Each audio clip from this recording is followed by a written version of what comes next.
अपूर्व भाव आने की प्रेरणा आचार्य देव ने हम सबको यहाँ दी है। भावना भवनाशिनी, और जैसी जैसी भावना को तैसो पल पाए, ऐसा लक्ष्य में रखकर हम सभी को निरंतर उत्कृष्ट भावना ही भाना चाहिए। संसार के किसी भी प्रयोजन सिद्धि की भावना वास्तव में भाने योग्य नहीं है। न किसी वस्तु की प्राप्ति की भावना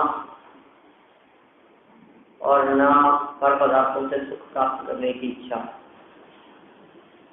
एक सर्व इच्छाएं दुख रूप ही है। बोलते हैं आप क्या चाहते हो, काय के लिए चाहते हो? जो कुछ भी कुछ चाहता है व्यक्ति को क्यों चाहता है? सुख के लिए चाहता है। आप जो चाह रहे हैं, जो सुख के लिए चाह रहे हैं, वो वास्तव में बुद्धि ही विपरीत होती है और उसके त्याग की यहाँ प्रेरणा दी है। तो भाई यदि चाहना ही है आपको, तो ऐसा चाहो कि चाह का अभाव हो जाए। चाह का अभाव ही चाहना है। मैं कुछ नहीं चाहूं, बस यही चाहूं। वैसे आती है पंक्तियां कहीं भजन भक्ति पूजन में कहीं, क्या मैं चाहता भी हूँ और क्या चाहता हूँ कि कुछ भी चाह न रहे, समस्त चाह मिट जाए, ये मैं चाहता हूँ। फिर देखिए हे और उपाधि, इनके स्वरूप की बहुत सुंदर चर्चा कर रहे हैं कि जो छोड़ने योग्य है उनको न चाहूं, और जो प्राप्त करने योग्य है उनको चाहूं। लेकिन प्राप्त करने योग्य तो अपना ज्ञायक आत्म तत्व ही है। शुद्ध अवस्था ही प्राप्त करने योग्य है और अशुद्ध अवस्था ही छोड़ने योग्य है। क्या बात यहाँ आचार्य देव कहना चाहते हैं कि मूल पंक्तियों से ये अपन पढ़ेंगे। 218 पेज है।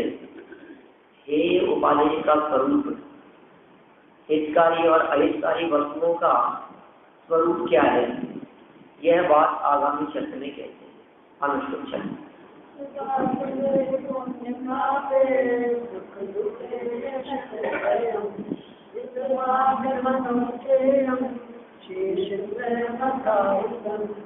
शुभ और अशुभ पुण्य पाप और सुख दुख ये छह करे सुना। उपाधि आनंद अहित बखान। क्या कह रहे हैं? शुभ और अशुभ, पुण्य और पाप, सुख और दुख, ये 6 बातें कही है। शुभ अशुभ पुण्य पाप और सुख दुख, इनमें उपादेय हितकर, उपादेय हितकारी, उपादेय माने ग्रहण करने योग्य, हितकर भला करने वाले, आदि त्रय। आदि त्रय तो है उपादेय। शुरू के 3 मतलब पुण्य और सुख। हाँ, जो 6 जो कहे हैं ना दोनों के जोड़े में, उनमें पहले वाला शुभ अशुभ इनमें पहले वाला, पुण्य पाप इनमें पहले वाला, और सुख दुख इनमें पहले वाला। सुख तो आदि के जो 3 हैं, माने पहले वाले जो 3 हैं, शुभ पुण्य और सुख, ये 3 तो है उपाधि। क्या और अच्छी बात है। आपको यही कहेंगे कि रोजाना प्रवचन पढ़ सुना करो, आपको यही कहेंगे कि रोजाना स्वाध्याय किया करो, अभ्यास किया करो। उपाधि है ना, ग्रहण करके रोजाना पूजन करना चाहिए, छठ आवश्यकों का पालन करना चाहिए। ऐसे जो उपदेश दिए जाते हैं उनकी यहाँ बात करनी। पूरा ही ग्रंथ इसी प्रकार का है। शुभ और अशुभ दोनों में पहला, पुण्य और पाप इन दोनों में आदि वाला, सुख और दुख इन दोनों में आदि वाला। उपादेय हितकर आदित्रय और हे अंतत्रय अहित बखान। हे कौन है, छोड़ने योग्य कौन है, अंतत्रय बाकी के 3, अंत के 3, पीछे वाले 3। अहित बखान उनको अहित कहा गया है, माने अशुभ पाप और दुख ये छोड़ने योग्य। देखिए दुनिया का हर व्यक्ति इन 3 को छोड़ने योग्य जानता है और शुभ पुण्य और सुख को उपादेय जानता है। ये बातें कोई ग्रंथों की बातें नहीं कह रहे, पूरे आत्मानुशासन ग्रंथ में जितनी बातें कही है वो सब इतनी सरल सीधी बातें कह दी है, कोई भी व्यक्ति समझे हैं। छोड़ने योग्य तो है, अब कहते छूटे तो बात की बात है, क्रम की चर्चा की है उसमें। लेकिन छोड़ने योग्य पहले ये तो सारा जगत जानता है कि अशुभ नहीं करना चाहिए, पाप नहीं करना चाहिए, दुखी नहीं होना चाहिए कि दुख न रहे, दुख मिट जाए। क्या कर रहे हैं आगे चर्चा, अभी अपने मूल चल पड़ा है। क्या छोड़ना चाहता है जगत और क्या करना चाहता है, करे कुछ भी। देखो चाहे यह जगत पाप में प्रवर्तन करे तो भी पाप करना नहीं चाहता है, छोड़ना चाहता है। खोटे कार्य करने वाला व्यक्ति भी उससे पूछा जाए कि क्यों ये जो कर रहे हो ये सब कार्य, नहीं मैं तो जानबूझ के थोड़ी ना करता हूँ, मुझे कुछ करना थोड़ी, मुझे वो तो अच्छा थोड़ी लगता है, लेकिन करना पड़ता है, हो जाता है। तो पाप करना चाहता नहीं है लेकिन पाप में ही अपना काल बिताता है। क्या पुण्य करना चाहता है क्या, लेकिन पुण्य में इसका काल बीतता नहीं। कौन भला है, पुण्य भला है कि पाप भला है?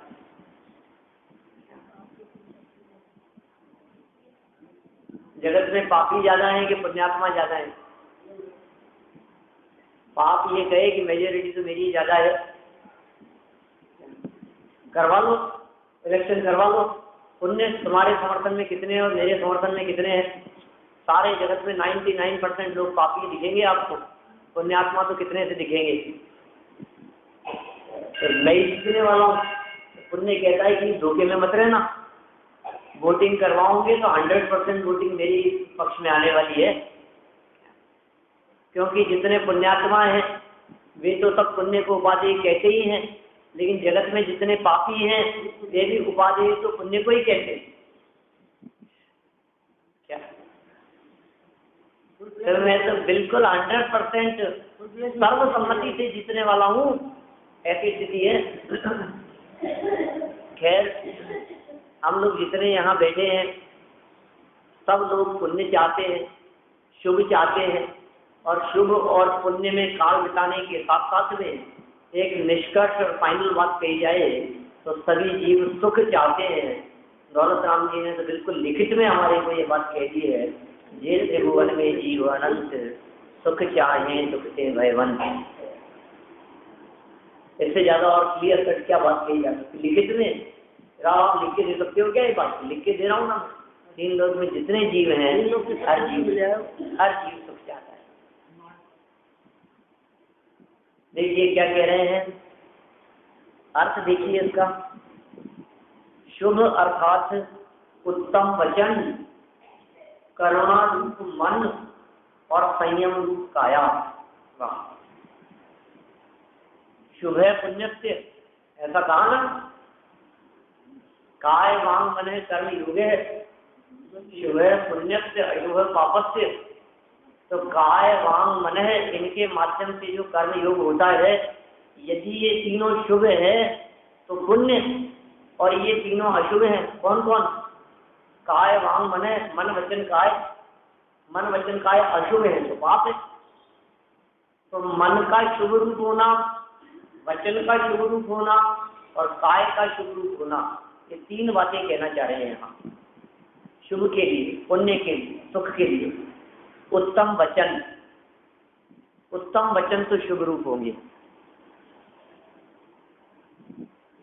पाप की चर्चा शायद आगे करेंगे, कैसे हैं आगे भी कह दिए इन्होंने।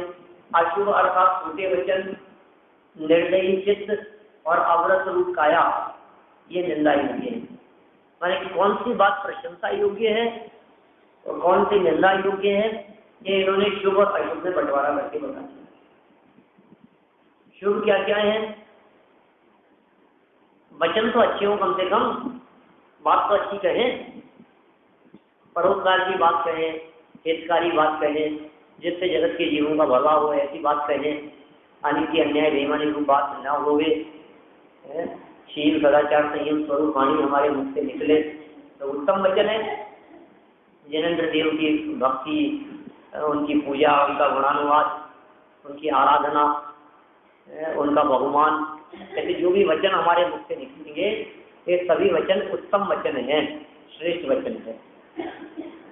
यहाँ उत्तम वचनों की बात कह रहे हैं। कैसे वचन होने चाहिए? वो शुभ होंगे, सत्य हो। माने समझ लीजिए, वचनों के संदर्भ में जो अपने जैनाचार्यों ने 4 स्तर बतलाए हैं, अभी की होगी सत्य धर्म के दिन चर्चा की हुई,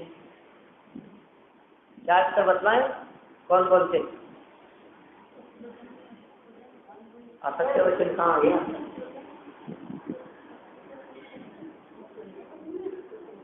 भाषा समिति, इससे पहले वचन गुप्ती, वचन गुप्ती, भाषा समिति, सत्य महाव्रत और सत्य अनुव्रत,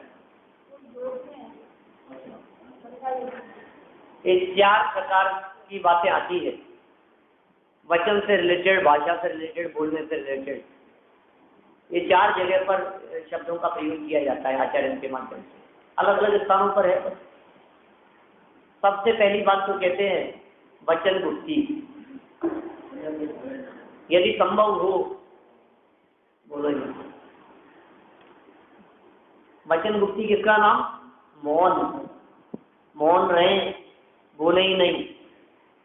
और ये प्रकृति की व्यवस्था भी तो ऐसी है, कान 2 है और मुंह 1। इसका मतलब क्या है? 2 से सुनना है और 1 से बोलना है, मतलब सुनो डबल, बोलो सिंगल, मतलब बोलो कम और सुनो ज्यादा। ये तो प्रकृति की रचना है, इसमें तो कोई क्या कह सकता है, कर सकता है। 2 सुनने के लिए, बोलने के लिए 1, बोलना ही नहीं, मौन ही रहना, कहना ही नहीं साहब ऐसा तो नहीं चल सकता। ऐसा कैसे होगा? मैं क्या के लिए मौन हो जाए? तो फिर कहा यदि बोलो तो हित मित और प्रिय वचन बोलो, इसका नाम है भाषा समिति। कैसा बोलो? जग सुहित कर सब अहित हर, श्रुति सुखद सब संशय हरे, भ्रम रोग हर जिनके वचन, मुख चंद्र से अमृत झरे। बोलो तो ऐसे बोलो आप, जग सुहित कर, जिससे जगत का भला हो, सब अहित हर, जगत के जीवों का अहित दूर हो जाए, श्रुति सुखद, सुनने में अच्छा लगे लोगों को, और सब संशय हरे, ब्रह्म रूप हर जिनके वचन, और वचन तो जब निकलते हैं तो ऐसा लगता है मानो फूलों की बरसात हो रही है। सतिर्वा, ऐसे शब्दों का बच्चाम सतिर्वा, रत्नावर में ऐसी पंक्ति दी है वाणी के लिए, हे जिनेंद्र देव आपकी जो वाणी है वो वाणी ऐसी लगती है मानो आकाश से पुष्प वृष्टि हो रही है, मंद सुगंध मरुत प्रपाता जल बह रहा हो ऐसा लगता है, मुख चंद्र से अमृत झर रहा हो, बोलते क्या है उनकी वाणी के माध्यम से मानो अमृत झर रहा हो। या तो बोले नहीं और बोले तो हित में प्रिय वचन बोले, दो बातें के लिए नहीं साहब झूठ बोले ना, मतलब ऐसा कैसे हो सकता है कि सब बातें हितकारी हो, हितकारी बातें भी होती है कि नहीं। आप असत्य वचन तो बिल्कुल नहीं बोलेंगे, सत्य महाव्रत हो गया, असत्य वचन तो मुझसे निकलना ही नहीं चाहिए, और यदि कदाचित असत्य वचन से न बच सके तो कम से कम स्थूल असत्य तो ना बोले, सत्यानुव्रत। सूक्ष्म झूठ से न बच सके तो कोई बात नहीं, स्थूल झूठ से तो बचे, कम से कम मोटा मोटा साफ सफेद झूठ तो मत बोलो। झूठ सफेद कैसा होता होगा क्या पता, झूठ का भी कलर होता है क्या, सफेद झूठ,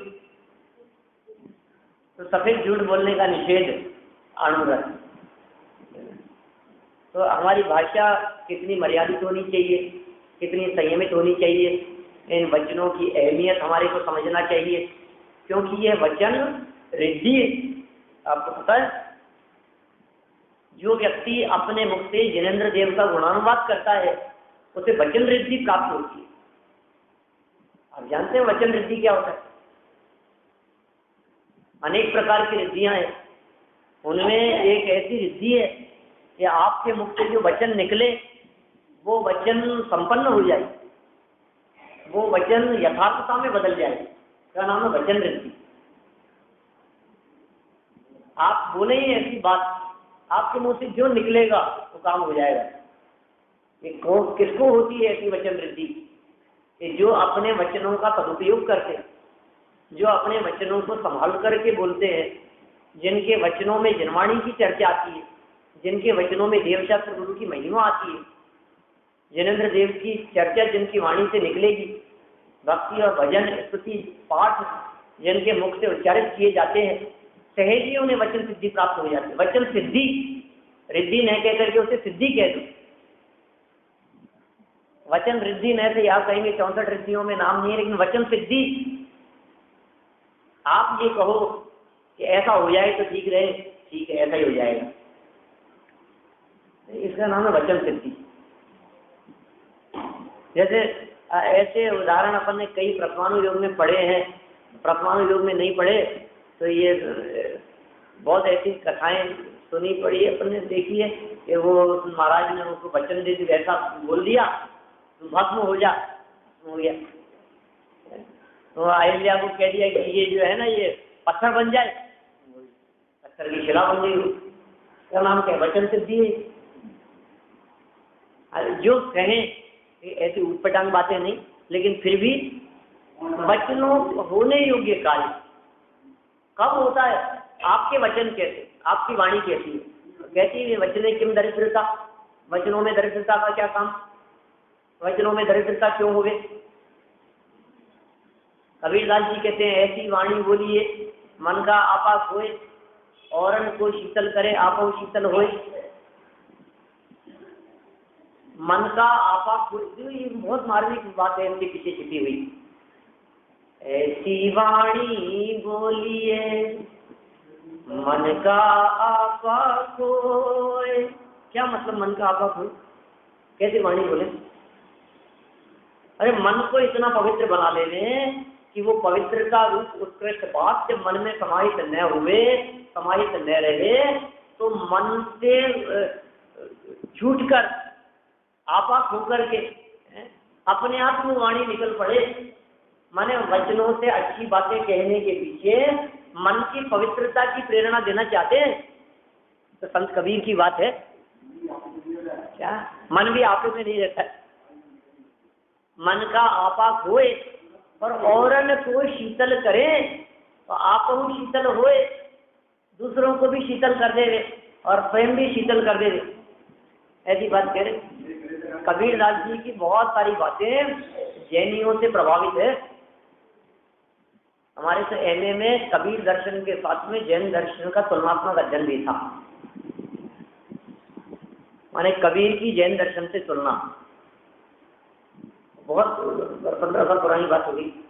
माने मतलब उसमें पूरी चर्चा डिटेल में, कबीर ऐसा मानते हैं, जैन दर्शन में ऐसा कहा गया है, जैन दर्शन की इस प्रकार की मान्यता है, ये कबीर के इन चरणों में, इन दोहों के अंदर परिलक्षित होती हुई दिखाई देती है।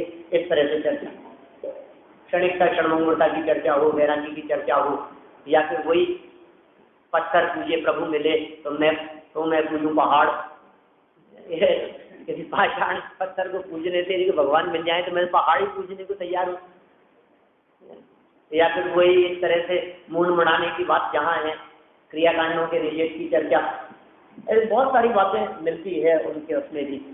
खैर कोई बात नहीं, यहाँ तो ऐसी बात कही है कि मन की पवित्रता, वाणी की पवित्रता, वाणी की शीतलता स्वयं को भी शीतल करे और दूसरे को भी शीतल कर देवे।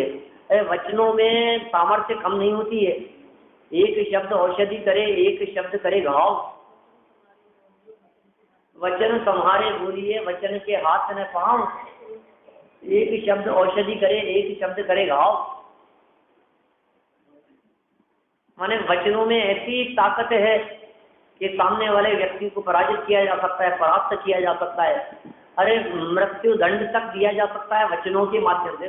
मृत्यु का मतलब जहर दे के मारने की बात नहीं है, अरे जबान से बात ही ऐसी कह दी कि वो तो वैसे ही मर गया। शब्द पुद्गल है, शब्द अचेतन है, लेकिन शब्दों की शक्ति और सामर्थ्य कम नहीं है। हमारे द्वारा मुख से निकले गए शब्द क्या कार्य कर देने में समर्थ है, जानते हैं कैसा कार्य कर सकते हैं वे शब्द? एक डॉक्टर ऐसा, जो डॉक्टर तो बहुत अच्छा है लेकिन बात ढंग से नहीं करता है,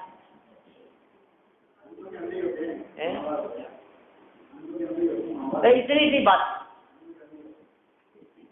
माने थोड़ी सी वचनों की असावधानी रामायण चलते चलते महाभारत खड़े कर देती है बीच में।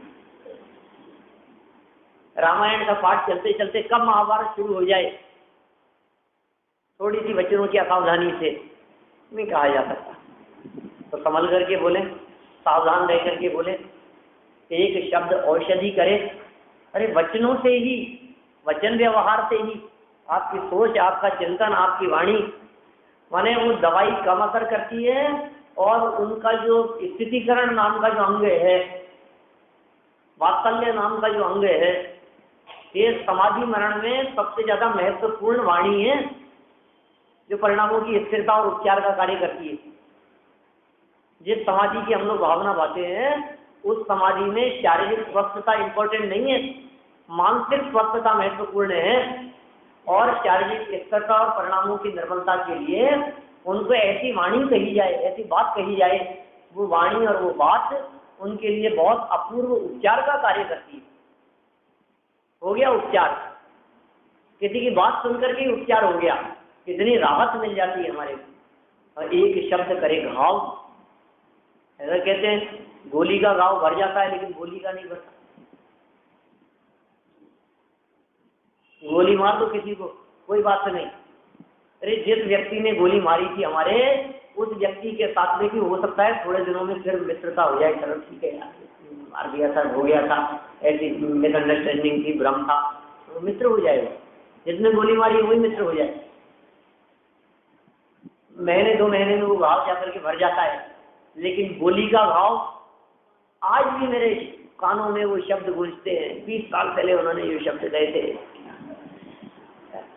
चुभते हैं। मैं जब भी विचार करता हूँ उसके बारे में कि बुरा क्या विचार करता है तू, कौन से शब्दों के बारे में विचार कर रहा है, कौन सा बोली का घाव नहीं भर रहा है। ये बातें बहुत सावधानी पूर्वक बोली जाती है, बोली जानी चाहिए। किसी के चांटा मार दो तो वो भूल जाएगा थोड़े दिन में, लेकिन उसको जो आपने अपशब्द कहे हैं, उसके लिए जो निंदा और अपमान सूचक भी शब्द कह दिए हैं, वो बहुत लंबे काल तक उसको भुलाया जाना आसान नहीं। इसलिए वचनों में दरिद्रता न रहे, वचनों में सावधानी रहे। तो उत्तम वचनों की बात कही है, उत्तम वचन। और मैं तो इसको कई बार अलग रिद्धि के रूप में कहता हूँ कि वचन आपको मिल गए हैं तो समझ लीजिए आप जितेंद्र के पास में नहीं है, पृथ्वी में बोलने की सामर्थ्य नहीं, वनस्पति में बोलने की सामर्थ्य नहीं। आपको यदि बोलने की सामर्थ्य मिल गई है तो आप इसका दुरुपयोग करेंगे तो फिर क्या होगा। इतिहास इस बात का गवाह है कि जिन लोगों को विशेष प्रकार की रिद्धियां प्राप्त होती है, वे यदि अपनी उस विशेष रिद्धि का दुरुपयोग करते हैं तो उनसे वो रिद्धि छीन ली जाती है। होता है ऐसा, आपसे भी रिद्धि छीन ली जाएगी, वचन रिद्धि, बोल नहीं सकेंगे। आप क्या बोल रहे हैं, कैसे आप शब्द कह रहे हैं, वचनों में दरिद्रता बात क्यों आ रही है आपके। इसलिए आप तो अपने आप को परमात्मा देखो और जगत के जीवों को परमात्मा कहो।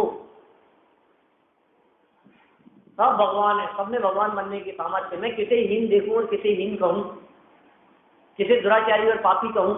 ये पापी और दुराचारी बना तो पर्याय में है, अवस्था में है, और अवस्था बदलने पर वही पापी व्यक्ति कुछ काल में कालांतर में पुण्यात्मा हो जाता है। अब क्या पापी कहेंगे, क्या पुण्यात्मा कहेंगे।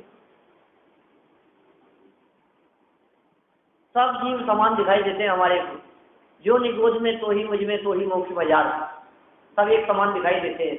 ऐसे ही वचन होने चाहिए, जिनागम के अनुसार वचन हो, जिनवाणी के अनुसार वचन हो, वस्तु स्वरूप के अनुसार वचन हो। जैसी वस्तु है तदनुसार वाणी हो, इसी का नाम सत्यवाणी। वाणी की सत्यता का आधार क्या है, जो बातें जगत में जैसी हैं उनका वैसा ही प्रतिपादन करें, इसका नाम है सत्य। कठोर और कठिन वचन भी नहीं होने चाहिए, क्योंकि वे भी असत्य की श्रेणी में लेते हैं। ध्यान कराइए, कठिन वचन मति बोल, पर निंदा अरु झूठ तज। कठोर वचन झूठ, निंदा और आलोचना रूप वचन। यद्यपि सत्यम लोक विरुद्धम ना करणीयम ना चरणीयम, ऐसा कहते हैं। यद्यपि सत्य बात, मैंने कोई गलत कह दी कि अरे गलत तो नहीं कही, लेकिन वो ये लायक नहीं है भैया, ऐसी बातें कही नहीं जाती है, ऐसी बातें भूली नहीं जाती है।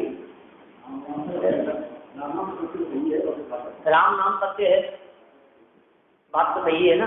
अरिहंत नाम सत्य है कि ठीक है, बिल्कुल सही है बात है। किस समय बोलना चाहिए। अरे राम मंदिर में जाकर के नारे लगाने लगे हैं, लोग कहेंगे मूर्ख है, कहाँ बोल रहा है, क्या बोल रहा है। राम नाम सत्य है, मंदिर में कि रामचंद्र जी की महिमा ही तो गा रहा हूँ, हे भगवान हे राम आपका नाम सत्य है, कि नहीं चलेगा। यद्यपि सत्यम, यद्यपि बात सच्ची हो तो भी कहने योग्य नहीं है, करने योग्य नहीं है, आचरण योग्य नहीं है, प्रतिपादन योग्य नहीं है, बोलने योग्य नहीं, मत बोलिए। काने से काना कहे, खाना जाएगा रूठ, और धीरे धीरे पूछ ले कैसे गई तेरी फूट। बोल किसी व्यक्ति के एक आंख ना होवे तो काना कह करके पुकारे, रूठ जाएगा, बिगड़ जाएगा। काना कैसे कहता है, लेकिन प्यार से भी उससे पूछ लो भैया ये कैसे फूट गई, तो सब बात बतला देगा। तो पहले ही दुखी है, तो पहले ही परेशान है। हाँ वही तो, कौन सा वचन कैसे कैसे कहा जाए। उत्तम वचन, वाणी मिल गई है जिनेंद्र देव के गुणानुवाद के, इसका नाम उत्तम वचन। ये शुभ है, ऐसा होना चाहिए।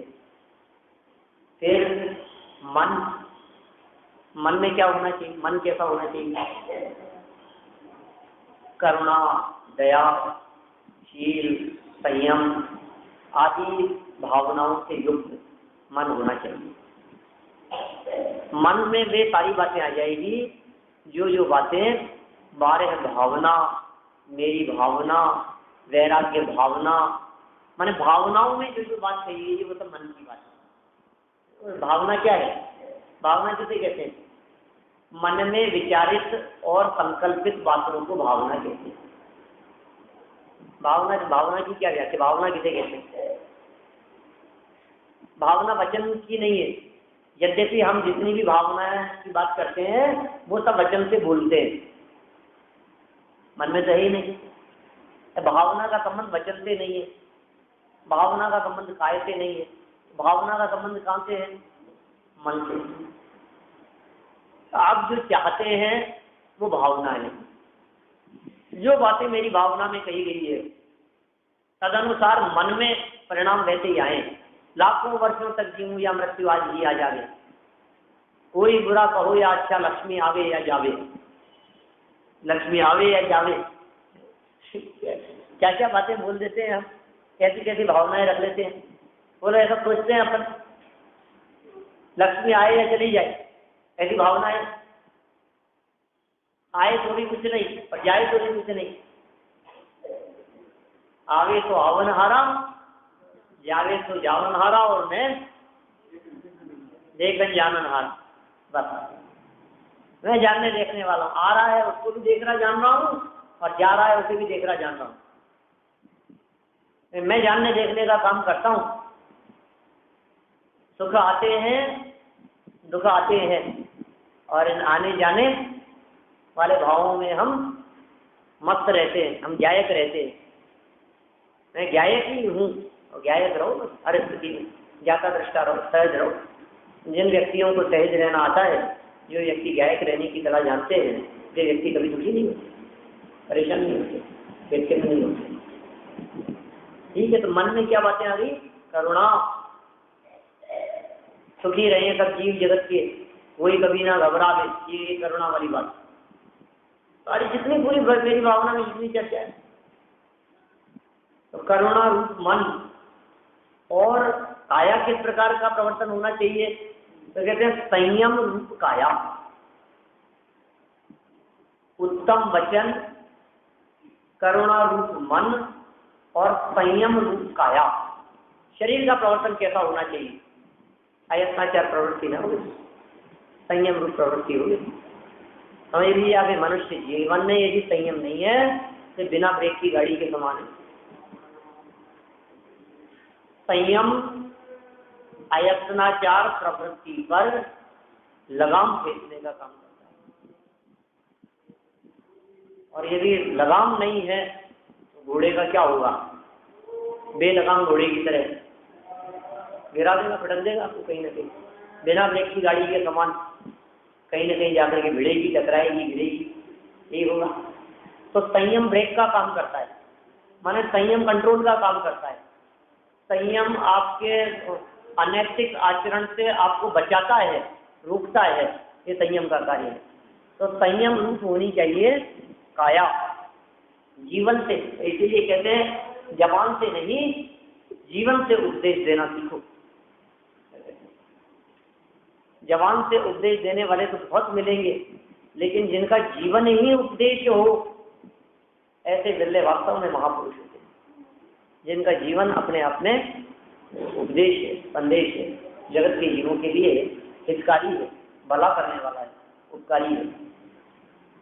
ये शुभ की व्याख्या कर रहे हैं, 3 प्रकार से शुभ की व्याख्या की है। शुभ किसका नाम है? उत्तम वचन, करुणा रूप मन और संयम रूप काया। ये तीनों शुभ के बाद में अर्थात कह दिया है उन्होंने। शुभ का मतलब क्या लेना है आपको, ये समझ लीजिए। जिस शुभ को उपाधि कह रहे हैं, इसका मतलब किन किन बातों को उपाधि मानना है। अब आपको क्या करना है? वचन आपके कैसे रखने हैं, मन में आपकी क्या बात चलनी चाहिए, और काया से आपका कैसा प्रवर्तन होना चाहिए, सब तो कह देंगे शुभ। काय वांग मन है शुभ है, शुभ काय वांग मन है, ऐसा पुण्य का असर हो। उत्तम वचन, मध्यम वचन, हीन वचन। हीन वचन तो चोरी करने के, बेईमानी करने के, ऐसे जो वचन होंगे, ये वचन कैसे होंगे? हीन वचन होंगे।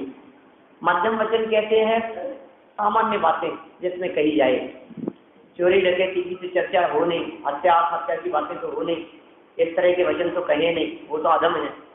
मध्यम सामान्य बातें, भोजन कर लेने, किया क्या, खाने पीने की चर्चा, ये सब क्या है, मध्यम वचन है। और उत्तम वचन क्या होंगे, देव गुरु धर्म की भक्ति आराधना रूपी वचन होंगे, वो होंगे उत्तम वचन। तो उत्तम, मध्यम और जघन्य, या मैक्सिमम तो उत्तम वचनों में ही काल बीते, लेकिन साहब उत्तम वचन से कैसे काम चलेगा, लोक व्यवहार भी तो होता है, आपस में बातचीत नहीं करेंगे, बोलेंगे नहीं, सबको यही कहेंगे कि पूजन करो, भक्ति करो, गुणानुवाद, किसी से बात करनी, रोटी खानी हो तो हम ये कहेंगे भोजन में नरकों में जीवन भर पेट मनुष्य क्यों मरता है, अब ये तो कहना पड़ेगा कि खाना डालो कैसे होगा, आप कह रहे उत्तम वचन होने चाहिए, कैसे चलेगा कि नहीं, मध्यम वचन है लेकिन हीन तो न हो कम से कम, जितना हो सके आप उत्तम वचन कहें, उत्तम वचन नहीं कह सके तो मध्यम वचन कहें, हीन वचन तो न निकले, पाप की चर्चा तो हमारी वाणी से न आवे। करुणा रूप मन, मन करुणा से भीगा हुआ हो, किसकी करुणा, वो करुणा भी अपनी करुणा है, बहु भ्रमण से मैं छुटा चाहूं, ये करुणा नहीं, पर की करुणा तो इसने आज तक बहुत बार की है, अपने आप के प्रति करुणा आई है। करुणा मतलब दुखी जीवों को देख करके उनके प्रति दुख से छुड़ाने की भावना, उसका नाम है करुणा। दुखी जीवों को देख करके, परेशान को देख करके परेशानी से बचाने की भावना, खेद खिन्न और पीड़ित व्यक्ति को देख करके पीड़ा से बचाने की भावना, उसका नाम करुणा है ना। तो मैं पीड़ित हूं ना, मैं दुखी हूं ना, मैं संसार परिभ्रमण कर रहा था ना, मैं खेद खिन्न था ना, अब मेरी खेद खिन्नता कैसे मिटे, मेरी पीड़ा कैसे मिटे, मेरा जन्म मरण कैसे मिटे, मेरा भाव भ्रमण कैसे मिटे, ये चिंतन, ये विचार, ये सोच, ये भावना, ये भी क्या कहलाएगी, करुणा रूप भावना कहलाएगी। जगत के जीवों के साथ साथ अपने आप के प्रति करुणा की भावना भी अपनी करुणा रूप भावना है, और फिर तदनुसार उस भावनानुसार अपनी काया का प्रवर्तन, ये सब प्रशंसा योग्य है। इनके लिए यहाँ शुभ कह करके पुकारा गया है, और तद विपरीतम अशुभ, उससे जो विपरीत है वो अशुभ है, उसकी चर्चा और आगे की है। कल अपने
नाश देखू जाए प्रकाश देखू आपा परिवाश देखू जान देखू बंदरी मान देखू परम प्रमाण अनुभव देखू जीव जताय देखू औनताय देखू पवित्र रामताय देखू पार के उतार देखू सुख निसार देखू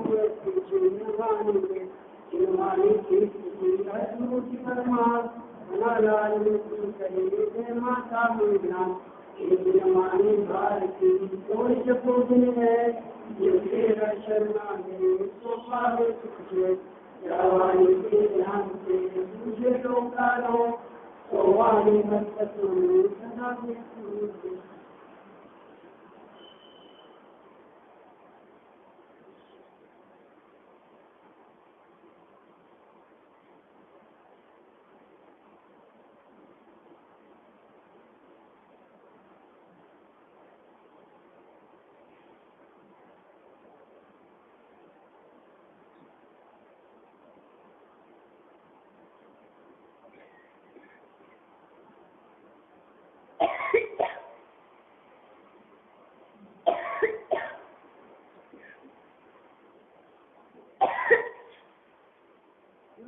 शांति